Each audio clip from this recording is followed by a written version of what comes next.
Hello, Howell High School. This is Mr. Talberg enjoying Cinco de Mayo. As you can see, I am dressed for the occasion. We are encouraged by the state superintendent, Dr. Rice, to share with you some stories and things that we would usually use to close out the year. So, a story I've always shared, really much, pretty much forever, is my prom story. And so, I usually share this just to make sure that those of you who don't like prom or feel left out of prom can commiserate with me. So let's get this started. So I know you missed your prom this year. Um, so there's never been a better time for me to share with you my prom story. So my prom story, it's a 2 year saga. So back in my day, we got to go to prom both junior and senior year, and so my story begins with a public rejection and humiliation, and it ends with betrayal and heartbreak. So strap in, grab your hankies, get some Kleenex because it's going to be a sad, desperate ride for the next 5 minutes or so. So I went to Boyne City High School, a nice small high school.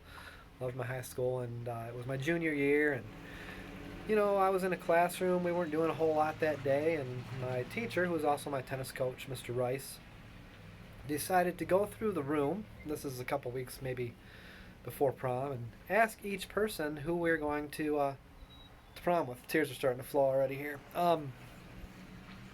So he went around the room. Who are you going to prom with? Who are you going to prom with? And he comes to me, and I was not going to prom.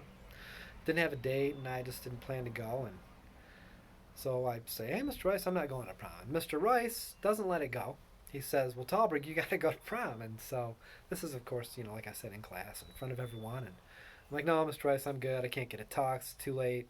Can't go." So um, at that point, he says, "Look, Talberg, you're going to prom." And what we do, again, it's a small high school. I graduated with 88 people. And so what we do is we go through uh, the junior class, girl by girl, trying to determine who doesn't have a date that I might be able to ask. Again, this is happening during class time. And so we start going through the list. We're going through the list. And finally, we land on a friend of mine, neighbor down the street, young woman named Deanna Avery. So he's like, "All right, Talbot, you got to ask Deanna." I'm like, "No, Mr. Rice, I'm not going to ask Deanna." He says, "Look, you got to ask her." I say, "Fine, get him off my case, Fred." I'm like, "All right, fine, Mr. Rice, I'll ask Deanna to the prom." And so at that point, I think it's over. But what Mr. Rice does is says, "No, you can ask her now." And so I'm like, "I'm not asking her now. You're asking her now." So what happens is he's like, "You have to ask her right after class." So it's a small high school. I know where her locker is, and so I get up and I proceed to find Deanna's locker. And of course, you can imagine if you were in that classroom, what would you do? Think about it. You would follow me. So the class follows me to Deanna's locker, and where I find her, and I say, "Hey, Deanna, would you like to go to prom?" And as you might have guessed based on my preview of the story, she rejects me. Fortunately, it was because she was already going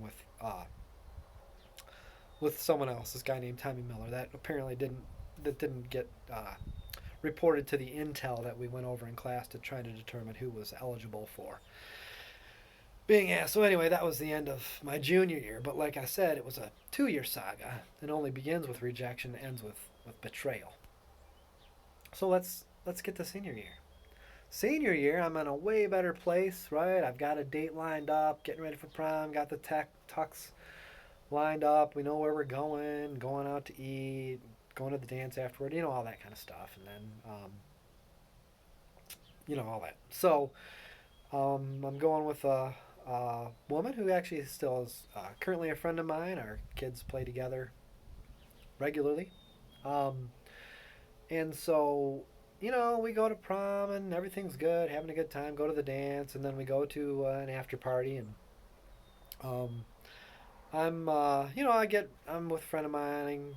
I get ready to go and to go home. And um, we're like, "Yeah, we got to find where our dates. We got to take our dates home." And look around. I can't find mine, so I figured, maybe she left already. It's just kind of, a bunch of people hanging out.